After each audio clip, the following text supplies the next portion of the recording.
La première des exils fut celui de Babylone, sous le règne de Nabuchodonosor, un roi unique, au pouvoir absolu, gouvernant avec dureté, orgueil et brutalité. Il brisait et détruisait tout par la force et l'arrogance. La royauté perse, en revanche, fut d'une nature différente. Un grand roi puissant, mais doté, du moins en apparence, d'un système judiciaire, d'un État structuré, d'un ordre légal, d'une culture, même si tout cela n'était qu'une façade. Extérieurement, tout semblait stable. Un roi qui scellait un décret, et un décret qu'il était impossible de révoquer. Pourquoi ? Parce qu'il existait un cadre étatique, une organisation, une gouvernance, à la différence de Nabuchodonosor, roi de Babylone, qui agissait uniquement par la force et la cruauté.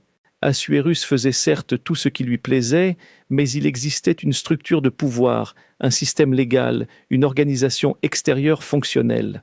À propos des Perses, la Guémara enseigne Berakot 8a. Rabban Gamliel a dit « J'aime les Perses pour 3 choses. Ils sont pudiques dans leur manière de manger, pudiques au lieu d'aisance et pudiques en une autre chose. » Il existait donc une certaine forme de conduite dissimulée. Extérieurement, ils se comportaient d'une manière, intérieurement d'une autre. La royauté d'Édom, quant à elle, représente un bouleversement de la gouvernance du monde. Lorsque la royauté perse tombe entre les mains d'Édom, un changement radical s'opère à tous les niveaux. L'ordre du monde se transforme. Le monde tel que nous le connaissons évolue et continuera d'évoluer jusqu'à un renversement total. Ce sont là des processus que nous vivons et expérimentons chaque jour, à chaque instant. Pourtant, nous ne prêtons pas suffisamment attention au fait que la direction divine du monde est en train de se modifier, de passer à un autre mode de conduite. De même que la direction divine changea de la génération du désert à celle qui entra en terre d'Israël, ainsi chaque exil comporte sa mutation propre. L'exil d'Édom, qui commença avec la destruction du temple, a vu son expansion atteindre un degré jamais égalé. La gouvernance d'Édom atteint aujourd'hui son apogée, et c'est précisément là son point culminant. En ce temps, la tâche du Juif consiste à s'attacher en toute chose et en tout domaine de sa vie au Saint béni soit-il, selon la miséricorde authentique de la Torah, une miséricorde conforme à la Torah, à l'exemple du roi David.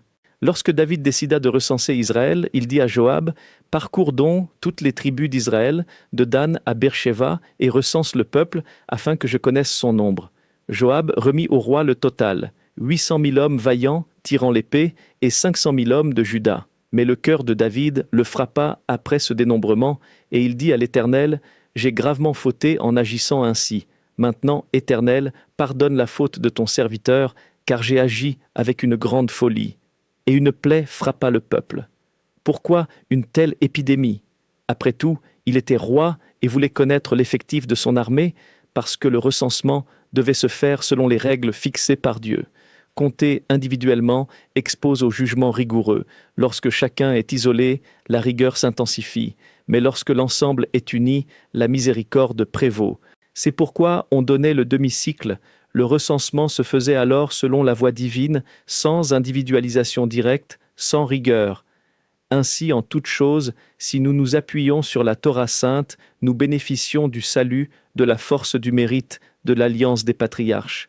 Mais si nous nous appuyons uniquement sur la raison humaine, sur une compassion et un amour définis par notre propre sensibilité, l'homme peut se croire juste, miséricordieux, bienveillant, alors qu'il agit selon sa perception et celle du monde, non selon la volonté du Créateur. Il en va de même pour l'humilité. L'homme peut se construire une humilité immense, se croire profondément humble, mais ce n'est pas nécessairement l'humilité de la Torah. Ce fut l'humilité mal comprise qui conduisit à la destruction de Jérusalem lors de l'épisode de Kamtsa et Bar Kamtsa. C'est l'excessive humilité de Rabbi Zekaria ben Avkulas qui contribua à la ruine du temple. Une humilité fondée sur des valeurs humaines, même nobles, mais non enracinées dans les fondements de la Torah. Nombre de principes, de qualités et de conceptions se sont introduits dans le monde juif et dans de nombreuses familles sans correspondre à la volonté divine. La perspective du Créateur est d'un autre ordre.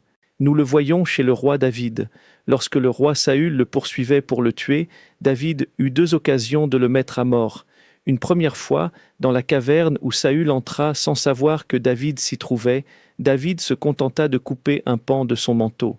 Une seconde fois, lorsque Saül dormait au camp, David descendit avec le frère de Joab, prit la lance et la cruche d'eau de Saül, mais ne le tua pas. Pourquoi?